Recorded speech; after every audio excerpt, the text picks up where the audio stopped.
नमस्कार. माझं नाव राखी बम, माझ्या हस्बंडचं नाव चेतन बम आणि ही आमची चिमुकली गौतमी.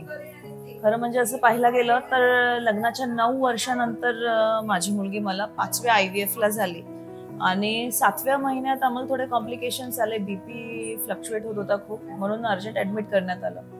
पण मग त्या दरम्यान असं झालं की आपल्याला डिलिव्हरी करायची, म्हणजे आमच्या गायनेकोलॉजिस्टचं म्हणणं होतं डिलिव्हरी करायची तर संजय आहेर सरांकडूनच करायची.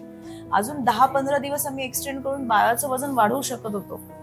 पण सर इन बिटवीन त्या ड्युरेशन मध्ये कुठल्या तरी कॉन्फरन्सला जाणार होते. फक्त आणि फक्त आम्ही संजय सरांसाठी, आम्हाला तेच पेडियाट्रिक पाहिजे होते, त्यांच्यासाठी आम्ही डिलिव्हरी अर्ली केली आणि सगळं काही त्यांच्या हातात आलं. म्हणजे माझ्या बाळाचं पूर्ण जीवन त्यांच्या हातात आलं.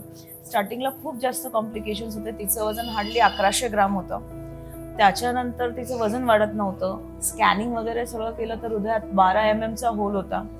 त्यांनी इमिडिएट सगळे काही इंजेक्शन्स, मेडिकेशन्स देऊन ते कव्हर अप केलं.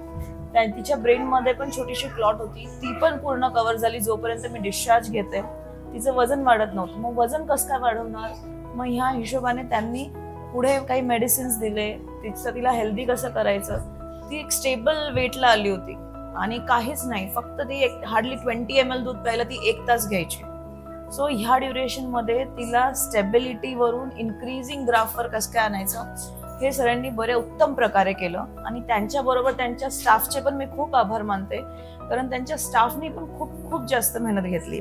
जसं दर 3 तासाला बाळाला दूध पाजावं लागतं, आम्हाला जावं लागायचं, एव्हरी मदरला आज जावं लागायचं.